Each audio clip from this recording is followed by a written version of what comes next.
Yo, what is going on, you guys? This is GamingWithSal. Welcome back to the channel. So in today's video, I want to go ahead and talk about a topic that I never really got to cover correctly or the way I truly wanted to, and that is talking about why people hate Black Ops 4. Now here's the thing, I don't like coming off as someone who's a negative person, and for everyone who has watched my channel, you know that I'm generally a positive person, but there are things about Black Ops 4 that I can't ignore, and that is the fact that it's turning off a lot of players to the point where either they're waiting for Modern Warfare 4 or Call of Duty 2019, or have even moved on to other games such as Apex Legends and never looked back on the Call of Duty franchise after that date. I don't know, but the point is Black Ops 4 is not satisfying players. It's causing even people like Charlie Intel on Twitter to talk about how Black Ops 4 is just not all that enjoyable anymore, and that they're really hoping for some Modern Warfare 4 or maybe even Call of Duty 2019 news so they can go ahead and talk about that instead of Black Ops 4. Like, it's getting really bad, you guys. But I want to go over the 10 reasons why I feel like people are personally hating on Black Ops 4 or don't enjoy the game, and if there's anything I missed on this list, please go ahead and leave your thoughts in the comment section below about anything that I did not cover. And also, this list that I'm going to be going ahead and going over is not in any particular order. However, the last 3 topics I might cover might be the worst ones out of all of them, but once again, there's no actual like rank, like, oh, number 10 is the least worst while number 1 is the worst of the worst. Nope, nothing like that. But with that said, let's go ahead and jump right into this list that I have here on my desk.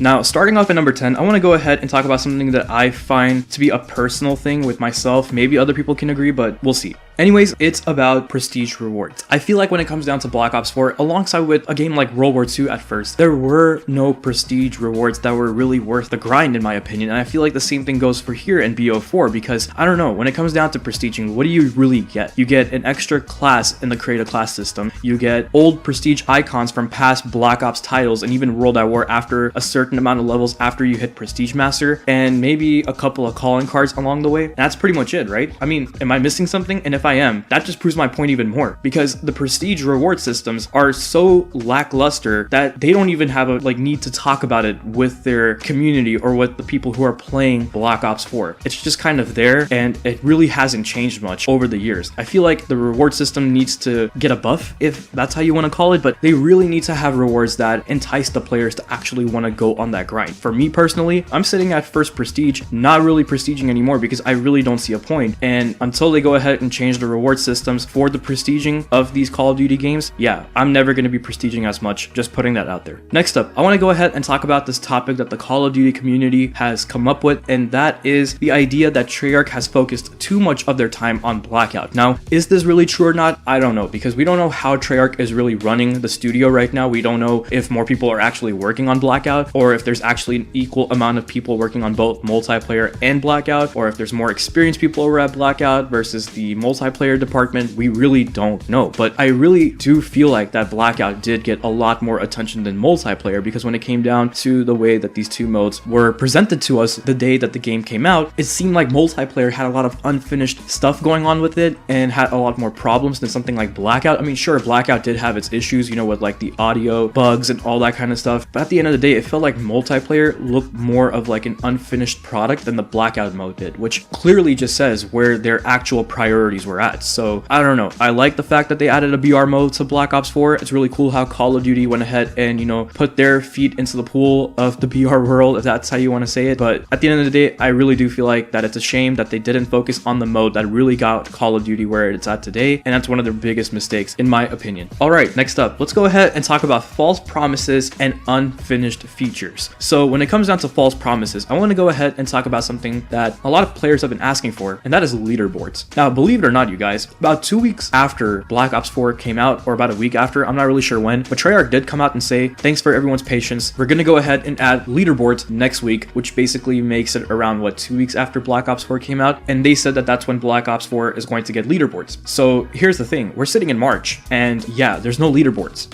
at all whatsoever. So in a way, that's a false promise right there. And then when it comes to unfinished features, where is the combat record? Why don't we have a combat record? Black Ops 1, to be honest, had one of the best combat records I have ever seen in a Call of Duty title. They can easily go ahead and just take that combat record, don't even make any changes to it. I mean, aesthetically make it look different to fit the Black Ops 4 theme, but that's pretty much it. Other than that, keep it the way it is, and we'll all be happy. At least for the people who care about the combat records, right? And they would rather go ahead and, I don't know, put in like what, stuff in the supply stream for the black market, which we'll get into in a little bit, versus features that people actually want to see in the game. I don't know, that just kind of shows where the priorities are at when it comes down to either Treyarch or Activision, basically whoever makes these decisions at the end of the day. Will we ever see leaderboards and combat records come to Black Ops 4? I have no idea, to be honest, and even if we do, I feel like it'll be too late, maybe around the time where the next Call of Duty's already out or something like that, but it sucks to see how those features never made it to the game. Now let's go ahead and talk about the lack of content, and I want to go ahead and also tie this in with something like the season pass. When it comes down to the content in this game, you can say that looking at the game overall, it's not like this game doesn't have any content whatsoever. I feel like it's the way that they're handling the content, how often they're coming out with content, because when it comes down to these operations, I feel like what they do is they dump a lot of content all together on the same day, and since it's not spread out, people get bored of it real easily. And when it comes to the type of content that they want to go ahead and drop, most of the time it's stuff that we really don't care about. I mean, look at the contraband supply stream within the black market. Half of those tiers are literally just calling cards, stickers. Why do you think a player would care about any of that stuff? It doesn't make any sense. So I don't know, when it comes down to the content in this game, they could have had a lot more content that people would actually care about, like weapon camos, maybe even weapon charms, versus something like stickers and calling cards. If they had stuff like that, maybe it would have been better, but even then, they need to know how to spread content out and drop it more frequently instead of giving us a whole load of content on like one single day and half of it being stuff that we don't care about. Now for this next one, I want to go ahead and combine two of the points I have here into like one single conversation, and that is the handling of microtransactions alongside with their greedy tactics. Once again, when it comes down to these microtransactions, the way that they handle them is where the player only has one option if they want to get some of the most exclusive items in the game, and that is to actually spend real life money. We don't have any sort of in-game currencies like crypto keys or armory credits such as like the ones we saw in World War II or parts in Modern Warfare Remastered. There's no way to actually directly craft these items or earn them through a free option. It's either you pay for it with real life money through COD points or you don't get it at all. That right there is beyond greedy, especially for a game that charges $60 already, $50 for the season pass, and has microtransactions as if they're a free-to-play game. That is downright ridiculous, and nothing else can be said for that. Now, when it comes down to greedy tactics, once again, the way they're handling content. Remember that time where they actually tried selling us a reticle for $1? I will never forget that. And when it comes down to these outfits, why in the world do half of them cost like $9 to $10? It's a first-person shooter game. No one can see their character unless if they perform gestures, which no one does, by the way, not even in Blackout. And when it comes down to these outfits, I really feel like that they should have costed no more than 200 to 300 COD points. If anything, weapon camos are worth more than some of these outfits. So the way that they put price tags on these items, yeah, if they're gonna do that, they have to go free to play. Otherwise, they can't get away with this. I'm sorry, they can't. Now, the last 4 points that I want to go ahead and make here are going to be based off of like gameplay mechanics and just the way that the game actually plays. So let's go ahead and start off that by talking about weapons that are still overpowered. Now, I know that they went ahead and started nerfing and buffing a couple of different weapons, which I do really appreciate at the end of the day. However, when it comes down to one specific weapon, I'm still annoyed of it, and I really don't understand why they just can't nerf the living crap out of it. And I know that when it comes down to nerfing items in this game, I really don't want them to do that, but with this weapon, I'll make an exception, and that is the Titan with the thermal scope. I don't know what it is about this combination that people think that if they use the Titan, they have to throw this thermal scope on there. I see why they would and how it's powerful, but it's so annoying. Why can't they just make it where if you use the thermal scope, the Titan's recoil will just go nuts? I don't know, do something, but that is getting too annoying. And here's the thing, this point that I just made right now might be a personal thing and that most of you guys are happy with where the weapons are right now, but I don't know why. I personally feel like that the weapon balancing isn't all that great, especially when they said that they're gonna buff the GKS and that weapon is still,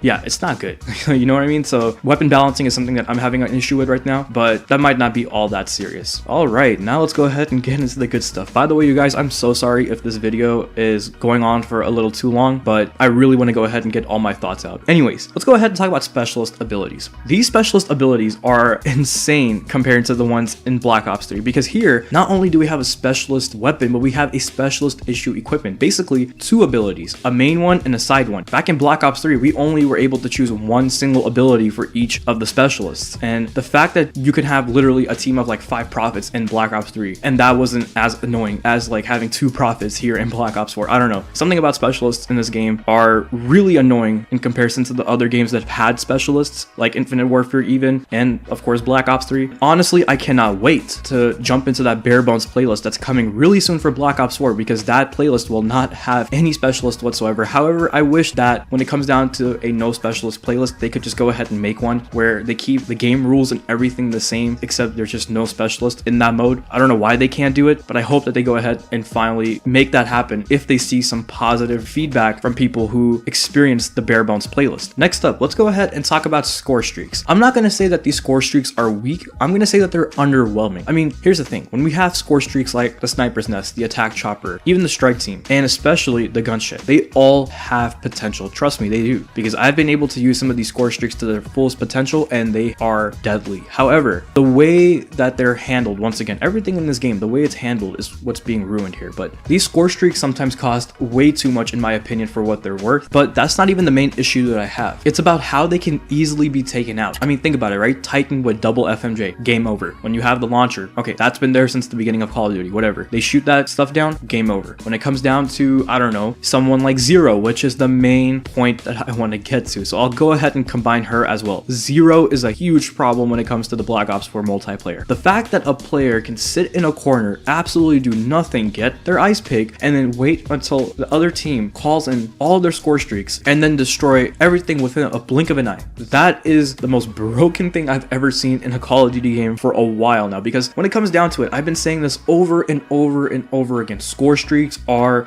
what makes Call of Duty enjoyable. It's what gets people wanting to play. When you have powerful score streaks that can actually go to town and being able to go after those score streaks and those high-end kills, that's what got people into the multiplayer of Call of Duty to begin with. And now they're making these streaks super underwhelming and making it where they can be taken out super easily. I don't understand why they're doing that. Why are they killing the same things that have gotten them to where they are today? I really don't know. It's like they've been working on Call of Duty over and over and over again so much, trying to play catch up with what's the new trend and what's going on with the gaming world nowadays, that they have forgotten where they've come from. And I feel like that's what's happening with Black Ops 4, and that's something that developers really need to realize that's happening to themselves and get back in touch with some of their older ideas, their older way of thinking, because those ideas and methods that were implemented into past Call of Duty games is what really made them enjoyable. And don't get me wrong, when those games were the current Call of Duty games, those games were also getting trashed at that time. And it's kind of funny how when time flies by, we appreciate the previous game even more. So watch, I'm going to tell you right now, when it comes to a couple of more years, Black Ops 4 is going to get a lot of praise than it is right now. That I can guarantee it. I don't know if that's just us as gamers who are making the lives of the developers very, very frustrating at that point, or maybe it's just both. We're always at their necks and they're always trying to chase things that they feel like can work, but don't realize that they're chasing the wrong things. And it's just all a big pile of confusion. And that really shows whenever it comes to these games releasing unfinished, not satisfying the consumers, etc., etc. But anyways, those are my top 10 reasons why I feel like people hate Call of Duty Black Ops 4. Let me know in the comment section once again if you feel like I've forgotten anything or haven't touched upon anything that you feel like should have been covered in this video. I would love to hear your thoughts in the comment section below. And once again, sorry if this was a little bit of a lengthy video, but like I said before, I really wanted to go ahead and give my thoughts and my full opinion on this topic when it comes down to this game. Anyways, if you guys enjoyed it, please go ahead and leave a like, comment, subscribe, click the bell icon so you'll never miss an upload, and follow me on my social media accounts to stay connected. Links will always be in the description below, and I will go ahead and talk to you guys in the next one. So take care of yourselves